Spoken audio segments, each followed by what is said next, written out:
Hey everyone, and welcome to this edition of Sean Miller betting and winning on Formula One. And the aforementioned Sean Miller is right over there. Sean, good to talk to you, buddy. Yeah, So definitely. this week we're in Spain. Yep. It's an interesting course. It's one that I think, again, it's funny. We talked about the Miami Grand Prix 2 weeks ago, and we said that the course might favor Red Bull because of the track being kind of a mix mash of a real surface, and then of course there was the surface having to do with the parking lot. So you had two different surfaces in the same track. This, however, is a traditional F1 track. Yep. Yeah, and it's interesting when you see, obviously last week or 2 weeks ago we talked about the two drivers at the top. Right. We thought we could win, and it basically played out that way. And you see, when we look at the odds today, it's going to be Leclerc, Verstappen, and then everybody else. Maybe Carlos Sainz Jr., but when these guys go back over to Europe and they start racing on the tracks that are set up for, although next week is Monaco, so same thing. That's a street course, so we go kind of back and forth, and then I think we go to Montreal at some point soon. So that's a track. So it's kind of, we're going back and forth here on some of these, but I think the drivers like these tracks where they're set up and they know where to go, and they're familiar with them.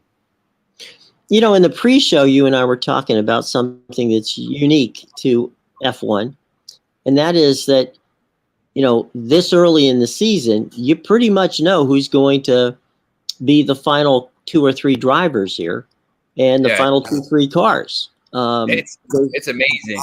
Yeah. It's not usually when you talk about baseball or, I mean, everybody thinks the Dodgers and the Yankees are going to be in the World Series, but there's still a lot of right now, you can basically say that Charles Leclerc or Max Verstappen is going to be the champion, and Ferrari or Red Bull is going to be the champion, and there's nobody else. When you look, and the odds show that when you look at it, I mean, you see the betting odds here: Verstappen plus 100, Leclerc plus 125, Carlos Sainz Jr., who's a good driver in a good car, 1100. Sergio Perez, a good driver in a good car. Lewis Hamilton. Look at the number on Lewis Hamilton. Time champion, 2,500. And, Lewis Hamilton basically said before the season, listen, I have no chance this year. My car is not going to work. So, it's pretty, I mean, the drivers pretty much know what the engine is. And, it's Ferrari and Red Bull. And then, you have to be a pretty good driver as well. So. Well, this, you did mention last, coming up in a week where they're, 2 weeks, I guess it would be, because it's Memorial Day weekend. Because we have the big 3 races. We have the Indianapolis 500, which starts, actually, we would have the 3 big races would be Monaco starting off. And then you get the Indianapolis 500. And then from a NASCAR standpoint, you get the Charlotte race, which is the longest race of the season. So you get 3 races in one day, which is always a treat. And, the thing, as you say, with the Spanish Grand Prix is that you've got a traditional F1 track. And I don't know who that favors, to be honest. I mean, both of them have done well on traditional. And I'm talking about Leclerc and Verstappen. Both have done very well on the traditional F1 tracks. So there's no reason to believe that there's that much difference between it, who wins this time around. Yeah, and you know what I think is interesting with this, we have the odds for the practice on Friday, which starts at 8 a.m. And we have the odds for the qualification on Saturday, and then obviously the race on Sunday. But the for the practice, Charles Leclerc right now is favored at around plus 125 to be the winner, with Verstappen at plus 175 and Sainz at plus 450. But then when you go to Saturday, the odds are completely different. Verstappen and Leclerc are basically even around -110, and then everybody else is at plus 1,000, plus 2,000. So there's a different thing with the practice and then for the qualification. So I think that's pretty interesting. And there's also a chance. Look, I mean, if you're betting on the free practice and you have Leclerc and Verstappen, who you think are the two best drivers and the two best cars right now, if you bet on either of them, if you bet both of them and one of them wins, say you bet 100 on both of them, you're winning money either way. You might win 75 on Verstappen, you might win 25, but you're basically guaranteed to win money if one of those two wins. You're hedging the bet. Yeah. Anytime you can find that, when you get to the qualification, it's plus 110 for both. So it's like, you gotta, if you're laying 10,000, you're going to win a little bit. But if you win, if you're betting 100, you're guaranteed to win $10. But who's worried about $10 there? So, but I think for the practice, it's interesting. You might be able to bet both and hope if Verstappen wins, you win a little bit more. Or maybe you say, I do this sometimes with soccer. Maybe you say, I'm going to take a chance on Verstappen, put 100 on Verstappen, and then maybe bet 50 on Leclerc. Maybe you think, look, Verstappen has a better car, and if Verstappen wins, you win, a lot. If Leclerc wins, you just about win a little bit, but you don't lose any money.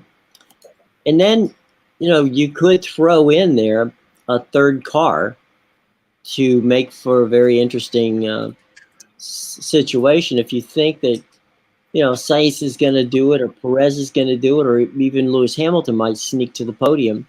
You've got that, which kind of adds a little more intrigue to it.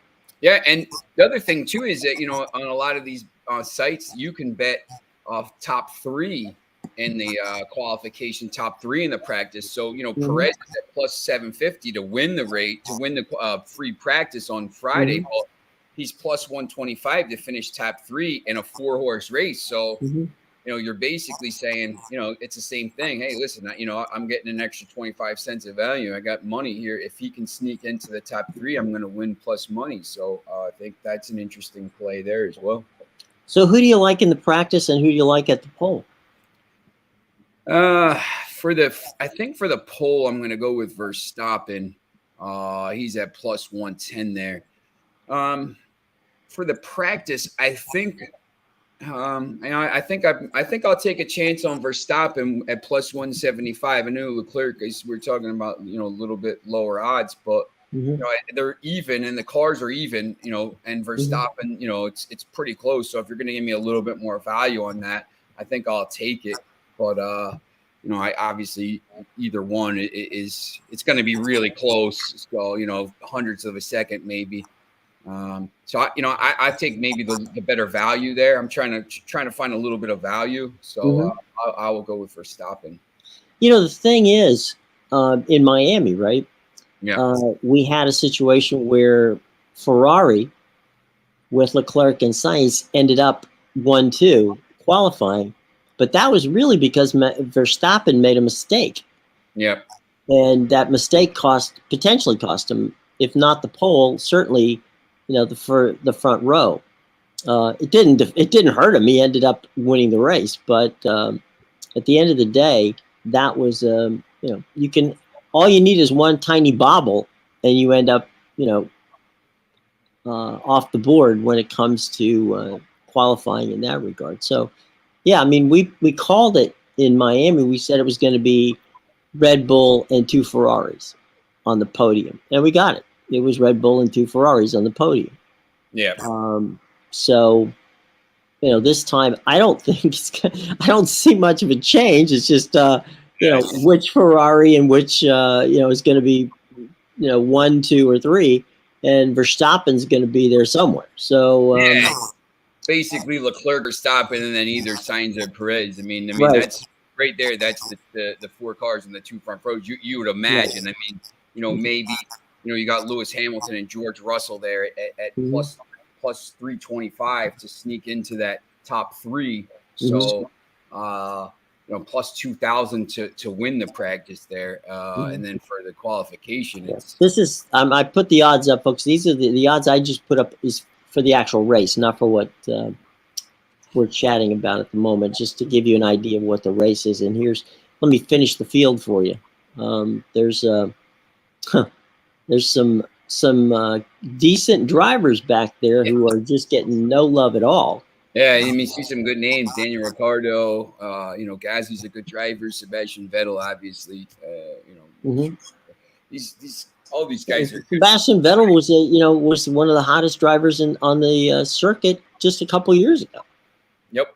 It was Vettel and Hamilton that were duking out. Now it's Verstappen and Sainz. So it's the funny thing is, and you mentioned it in the pre-show, that Lewis Hamilton said before the season started, "Yeah, don't look for me to be the champion again because my car isn't there." Yeah, these drivers know. I remember a while ago when I think it was when Vettel had won like 4 in a row, Mm-hmm. and the odds came out for that year, and he was like way down, and the odds Mercedes had much better odds, and they just knew the power plant for Mercedes was going to be dominant, and then that Right. was Lewis Hamilton started to dominate the racing, but it's amazing that they know before the season that Mm-hmm. listen, I have no chance to win a title. I can maybe sneak into a podium. I can maybe win a race if something happens. Verstappen has to retire and the Ferrari, something happens to the Ferraris, the tires break down, whatever it is. But it's amazing being on that other side of it now, where Lewis Hamilton was dominating for so long and now basically has no chance to get to the top of the podium. So It's funny. I'm a fan of all racing, frankly, and if you look at, let's say, IndyCar, NASCAR, or IMSA, right?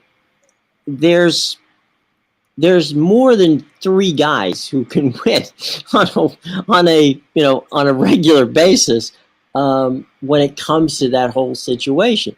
And I find it fascinating that here we are talking about F1, and at the end of the day, they're guys who are busting everything they possibly can to make a top 5 finish, let alone making the podium.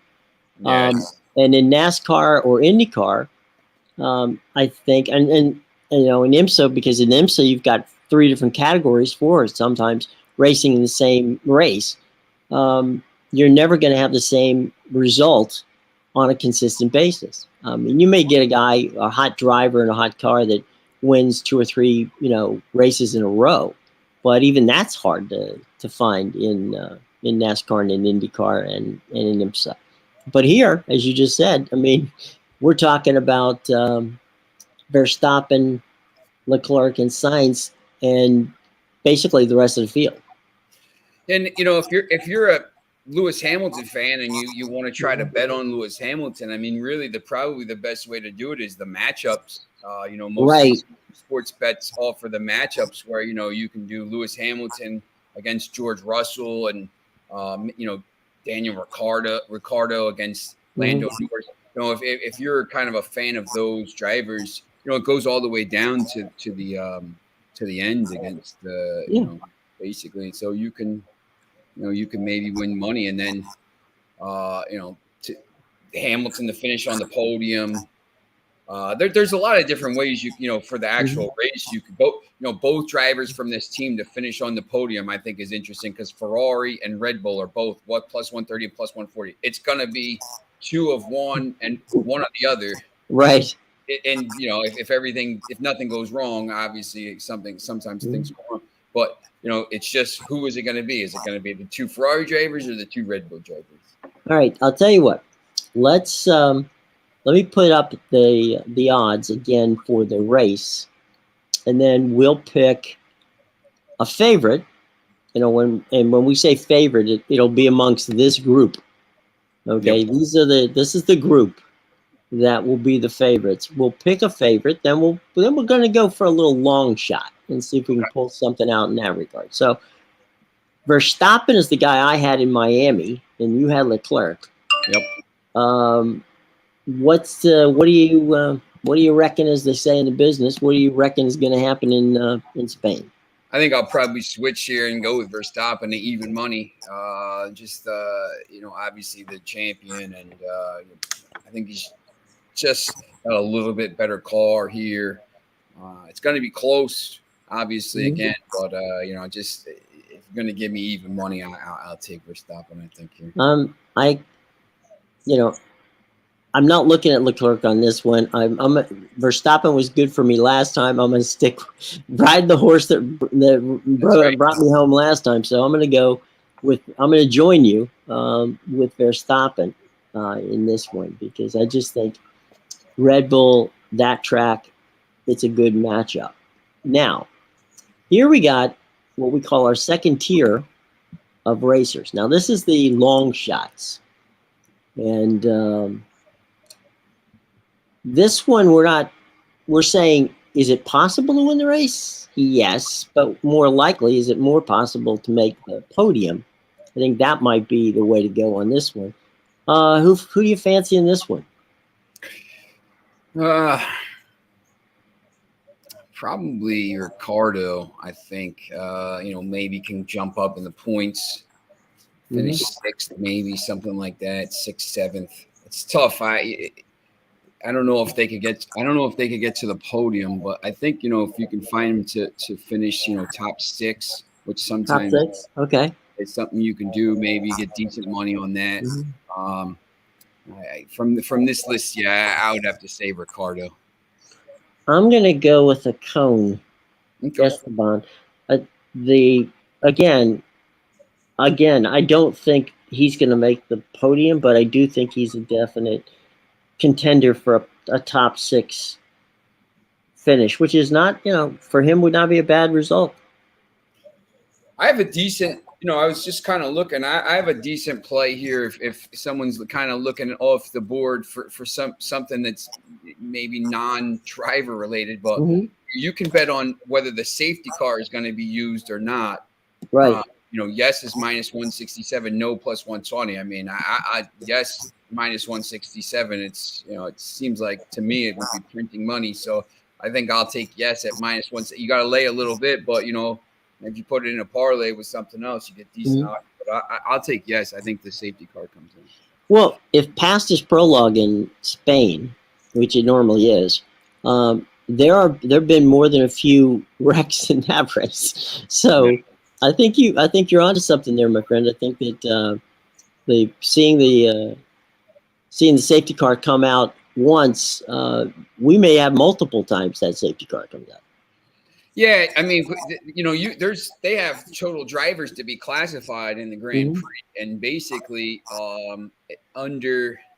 it's pretty much is it's like 17 cars. So you're talking about there's going to be some cars retiring. So I think you get one wreck or something, and you basically that you got the safety car out there. So sweep up all the debris. On the podium, I mean, it's the same situation. But let me ask this question: Is this might, to me, and you're the expert, so this is a lot of juice to lay to get these guys on the podium to me. Yeah, I think obviously, and it's interesting also that Leclerc is favored to go on the podium, but Verstappen is favored to win the race. I find that kind of interesting. Some of the odds on this race are pretty. The Formula One, I don't know how they figure out Leclerc. I mean, I guess because he's just always in the top three or whatever. But here, if you're looking at that list, I think there's really two plays for me. I'm not same thing. I'm not laying minus 300, minus 275, even though they're probably going to be there. But if something happens, you're losing a lot of money. I would probably take a chance with Perez at minus 120. I think that's pretty decent value there. He's one of the top four, so he gets a good start. Maybe he's there. Lewis Hamilton at plus 400. Obviously, he's a good driver, but I think the target play here would be to play Perez at minus 120 and hope that he gets on there. I know Lando Norris every once in a while will find his way to a podium. So 900 might be a little bit of a decent underdog play down the board a little bit. There's just a little more down the board, and we're talking about way down the board here. It looks like Sebastian Vettel, at 20,000. From that standpoint, Sebastian Vettel would be, that's basically if he's the only car left in the field. Yeah. It's amazing. I mean, that guy Lance. I mean, there's some good drivers in that. Gasly, I always think he's a pretty good driver, but Lance Stroll. I mean, here's a fun one, which of course is the winning car, and obviously we know that we've already said that we like Verstappen, and he's Red Bull.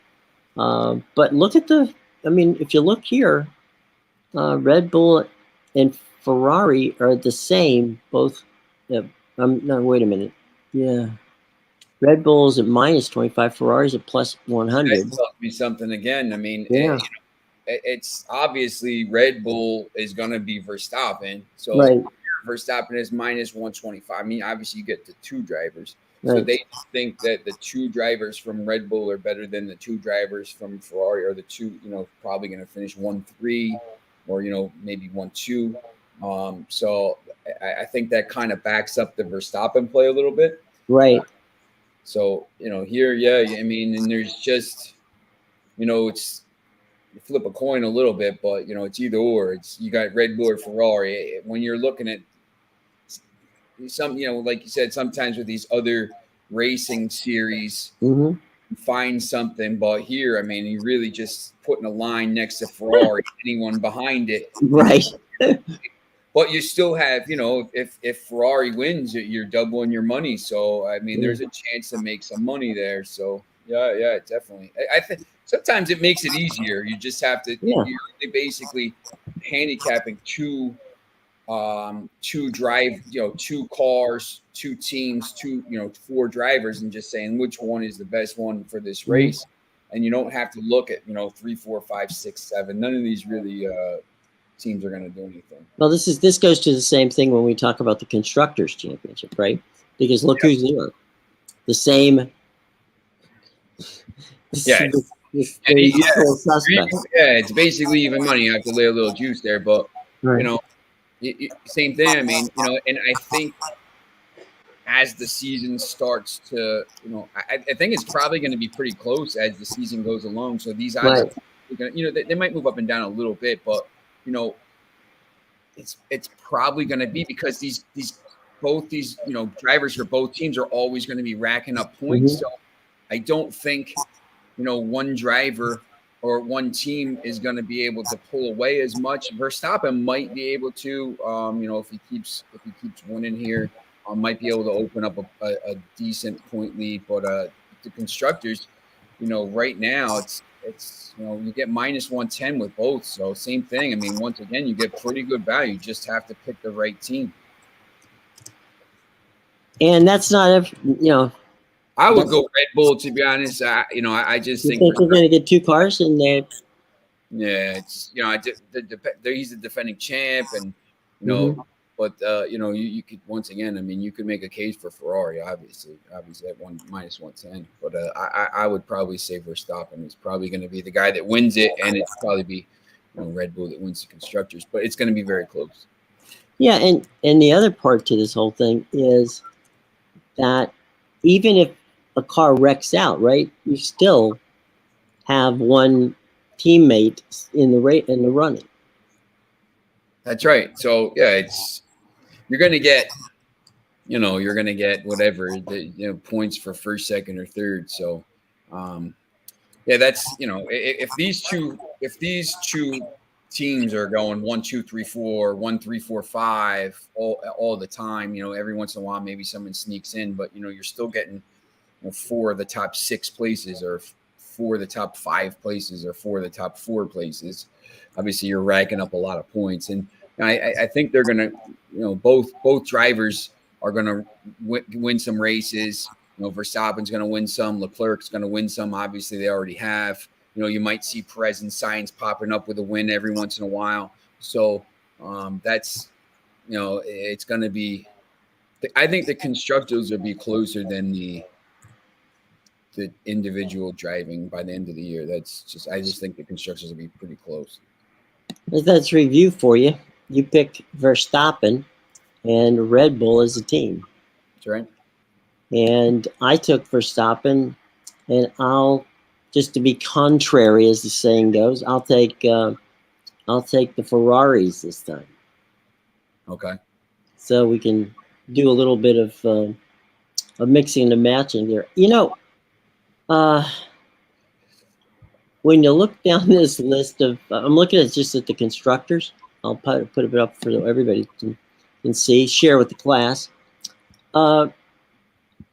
You said a couple of minutes ago that you can take and put a line after Mercedes, right? I wouldn't even put. To be honest, I wouldn't Red even, Bull, I guess. Yeah, I would put it before Red. I would put it before Mercedes. Those teams, they have no chance. Like, they just don't think they have any chance to finish first, because it has to be sustained over the course of the year. And you know, as soon as you hear Lewis Hamilton before the season saying, "Listen, we have no chance to win," like probably the best driver in the world. If he doesn't have confidence, I'm not betting him. So, if we just pick opposite every week, well, one of us will be a winner. It's right. It's never going to be like, you're not going to see like AlphaTauri coming in here, or Alpine. Right. They might sneak on a podium every once in a while. Right now for they don't even list odds for AlphaTauri to not finish on the podium. Like Alpine right now is plus 900 to finish on the podium. Mm-hmm. One of the drivers minus 3335. After that, like, they don't even list the odds. They won't even give them to you. It's like minus. It's like minus 100,000. It's like, right. Good luck and Godspeed. Yes. I mean, we talked. Yeah. I was just going to say, we talked at the beginning of the show when we were on the pre-show that next year it's going to be Porsche and Audi are coming into the series. I gotta believe that Ferrari, Red Bull, that Porsche, with the engines that Porsche and Audi have in other series, that they're not coming in here to finish third and fourth. Yeah. They're not spending $100 million or however hundreds of millions of dollars over the next 5 years to finish seventh in the thing. They're coming in to compete for titles, and I'm obviously, if I'm sure they've been working on the power plant for a while here. Mm-hmm. The engines, they're working on these, obviously Ferrari and mm-hmm. Mercedes and Red Bulls, they're working on these engines years in advance. So, they're also in conversations now at this point with Red Bull and other teams to, supply the engines. It would be interesting, very interesting, if Red Bull, who runs Honda at the moment, ends up as a Porsche car, or for that matter, an Audi, either of the two. Yeah. It really is going to be interesting if Red Bull decides, okay, we're having fantastic success, but can we do better, with a new power plant? That seems a little counterintuitive. If everything is going well, why would you screw up things? And that's dodgy. I mean, sometimes you have a car and everything's going right, and then you try to mm-hmm. make changes, and then you see what happens, in the past with Ferrari, and then this Mercedes this year that mm-hmm.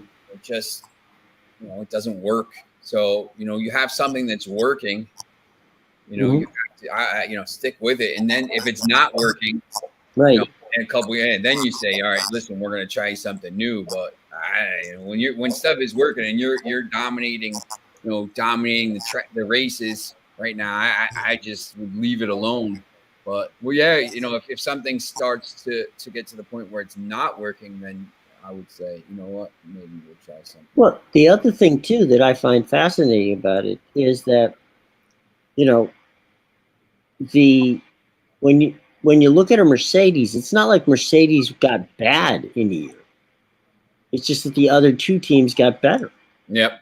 And it's not like Mercedes is spending any less money on it or less, involvement in it. It's just a matter of one, these it's hard to explain to NASCAR fans and IndyCar fans, and although the IMSA is a little more close to the kind of way it's done because they do race on different continents, but it's hard to explain to people how F1 is so much different when it comes to their power plants and how a team can become dominant for maybe a year or two, and then everybody catches up to them and goes right past them. And it just, or that, for instance, an Alpine might have a totally different engine, and Red Bull, being a team, decides any number of engines. So you may see Alfa Romeo here with a different engine that isn't even an Alfa Romeo engine. Yeah, usually they have the engines from the years before from the other teams, and it allows them to save some money and in their own development. But yeah, these teams. I mean, when you see Mercedes dominating the sport for so long, Ferrari is not going to sit there. Ferrari's Michael Schumacher, and it's Ferrari. They're not going to sit there and take this for very long. I mean, you knew they were going to come back at some point, raring to go with a brand new engine, and it's here. So obviously in the cars, and obviously Red Bull has been good for years. But yeah, it's the teams that at the top. I mean, they spend the money, and if they're getting beat constantly year after year after year, they change stuff up and they say, listen, we got to do something differently. I mean, these teams don't want to be, if you're constantly finishing 12th and 14th and 16th, that's not fun. Yeah, exactly. And the quick fun fact for those of you Ferrari fans out there, and that is that every year Ferrari makes more money from merchandise than they do from actually selling the cars. Yeah, it's so. And then of course Red Bull. Philadelphia, see people with Ferrari stuff. I mean, obviously, when you go to the Formula, like when you used to go to Montreal, you go to the races. Right. Obviously, everybody's got. I was a Jacques Villeneuve fan, so like, I have that stuff. But you see the Jensen Button, and you see the Ferrari stuff. I mean, you see Ferrari everywhere you go. I mean, you walk in downtown Philly, and people got Ferrari gear on, and it's from this Formula One and. Right, and look at what it's done for Red Bull. I mean, Red Bull isn't even a car. I mean, it's a drink brand. So people don't have any idea what engine's in it. They know who drives it, and they know that they like it. But that's like an F1 car being Coca-Cola, right? I mean, it is what it is, but. It's a fascinating marketing tool, and it's been very, very successful on a worldwide basis for Red Bull. Yeah, they have RB Leipzig and in the Bundesliga and Salzburg, and they have a team in Brazil now who's pretty much dominating. And I mean, it's just becoming a global sports empire at this point. And it started as an energy drink. Red Bull gives you wings, and it's just become massive. Outstanding. Well, let's wrap things up here, buddy. We both have Verstappen to win. Yep. And you've taken to say this is going to be the dual podium for Red Bull, and I've taken the opposite point and say that it's going to be a repeat of Miami, where we got a Red Bull winning, but Ferrari coming in second and third. So there's that. And we both said that, there's a couple of interesting drivers who could crack that top six. But then repeat, if you will, because I think you really hit on a couple of very important topics. There's some fun stuff here with the safety car and some of these other things that deep dive that you put in there that I think might very well be worth the time. Yeah, definitely. The safety car to be used at minus 167. I think, yes, that's definitely going to happen. And I think you can make a little money on Friday on the free practice. It starts at 8 a.m. tomorrow Eastern. Leclerc is plus 125 to finish top during practice, and Verstappen, who I picked to win the race, is plus 175. So maybe take a chance on Verstappen at plus 175, or if you think Leclerc is going to, I think Verstappen will. So I'm going to take the better value bet at plus 175. But if you think Leclerc, you get plus 125 as well. So it's just different ways to make a little money. And then they have, the qualification as well. Both of them are about plus 110, plus 115, something like that. So, one of those two probably is worth a shot. Yeah, definitely. I think, and you can find some of the during the race, if you think Lewis Hamilton is going to finish ahead of his teammate, maybe in the matchups, you can get decent value on those. Well, I do think that you're wise on that matchup thing, because I think that might be the most fun part of betting on F1 is the matchups, and I think that's where you find your value, right? Yeah, I mean, if Lewis Hamilton minus 124 against George Russell is plus 100. There's it goes all the way down for all the drivers. Some of them are not great value. Gasly against Sonoda is minus 250, but there's definitely some, Sebastian Vettel and Lance Stroll. I mean, basically about minus 110 for each thing. So there's ways to, win some money on these drivers. And then we talked about maybe Sergio Perez in the third guy, because it's just a little bit better value than maybe Sainz, and obviously a lot better value than Leclerc and Verstappen.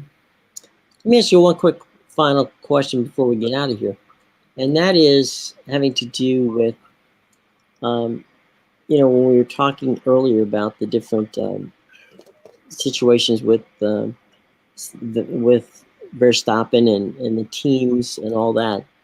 From your standpoint, does it make more sense to wait to make your wager till after qualifying? I think if you're adamant it's Verstappen, or you're adamant it's Leclerc or something like that, I think you could bet before. But yeah, you could wait to see, but sometimes you lose a little value. So you could gain value too. So you're just taking a little bit of a risk. But once again, with these, with this year, Ferrari and Red Bull, the two teams and the drivers are all pretty even, the two at the top. So you're not going to lose too much value.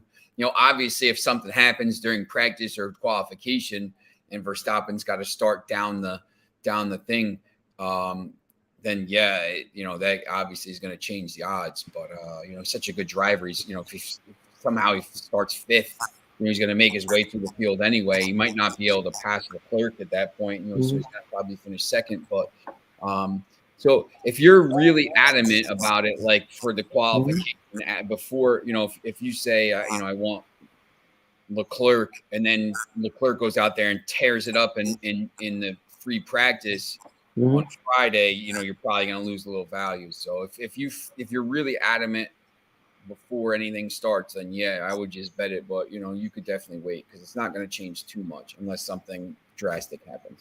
Right. I was thinking of Miami, where Verstappen had a little hiccup, which cost him the potential of a pole. You end up with Ferrari 1-2 and Verstappen right behind. He ends up winning the race, as you said. He didn't have that far to go. Yeah, you got more value. You probably got more value betting Verstappen at that point, on Saturday night before the race, than you would have if you bet it, Friday morning before the practice and before the thing. So there's, if something like that happens, that's the other thing. I mean, when you see, like, if Verstappen's such a good driver, if you see maybe something like that happens, it doesn't happen all the time where he gets past those guys, but you can maybe gain some value there by waiting to see. So, what about weather conditions? Does that have a factor as well? Yeah, I think weather and the tires. And you see which tires they're going to be out on and which ones they start. I believe that definitely has an effect on the race. I know yesterday in Seville, Sevilla for the Europa League final. It was like 100 degrees, so it was like 35 Celsius. So it might be warm this weekend in Spain. So that obviously can wear the tires down a little bit. These most of the top drivers here haven't had too many issues with. Verstappen did, I think, the first week he had to retire, but most of these drivers haven't had too many issues with tires or any of that stuff that sometimes comes into play in the middle of a championship race and can blow the race wide open. So if it's hot, maybe the tires could be an issue. So you look for that, but it's always, I just think, if you start to kind of take, you have to take it into account, but when you don't want to take it into account too much, because then you start worrying about too many things, and then you start overthinking it instead of saying, listen, it's Verstappen and Leclerc. So, but there's definitely way, like last weekend or 2 weeks ago in Miami, you would have probably would have got a lot more value for Verstappen to win the race on Saturday night. So, it's definitely worth it. Or if you have Verstappen if you bet him on Friday and then you get more value and you really think he's going to win, then maybe you add to your bet a little bit and you can kind of win even more. So, well, you have it. Just to recap, you've got it Verstappen and the Red Bull as a team. Obviously, I join you in the Verstappen camp and flip over to the red ones, Ferrari in that. So we'll see how it works out. It should be a good race. And then, as you say, we're off to Monaco in 2 weeks' time for the classic race. And that's really probably the most unique race in the world because of the differences of the tiny, streets in some parts of it. And then, of course, you go into that famous tunnel where, you could get 4 of those cars wide in that tunnel. Yeah, Monaco is a lot about where you qualify, because it's tough to pass on some of those streets there. So that you'll see the odds are going to be a little bit different for that, because whoever qualifies here, first, second, third, it's going to be tough to pass. It's going to be tough to get rid of them. Well, my friend, it's been fun, as it always is, and we shall be back in 2 weeks' time to talk about the Grand Prix of Monaco, and maybe we'll sneak a little other, get some predictions on Indy 500, and maybe sneak a thought or two about the NASCAR race, just to mix it up a little bit. Yeah, definitely. We'll be chatting with you. Everybody have a wonderful weekend. The race is on Sunday, 9 a.m. on ESPN The Deuce. So by all means, check it out. And if you have the time, I highly recommend, if you're a streamer, there's the F1 channel, and there's all kinds of fantastic content on the F1 channel. Certainly worth taking the time to check out. All right, boys and girls, thanks for coming. We greatly appreciate it. And by all means, hit the bell, subscribe, and you want to make sure that you get this content to your notifications as soon as we're getting ready to do it, so that next time you can come by and maybe chat with us. Also, feel free to leave all kinds of comments in the comment section, because we'll address them. That'll be for sure. So if you leave us a comment, guaranteed we're going to pay attention to it. All right. So, Sean, any final words before we get out of here? Let's have a good race. Let's have a good race, and Sean will be sitting in Philly watching it, and we'll have a nice time. We'll check back with you in 2 weeks' time. All right, everybody. For Sean Miller, I'm Jim Williams saying so long. We'll see you in 2 weeks.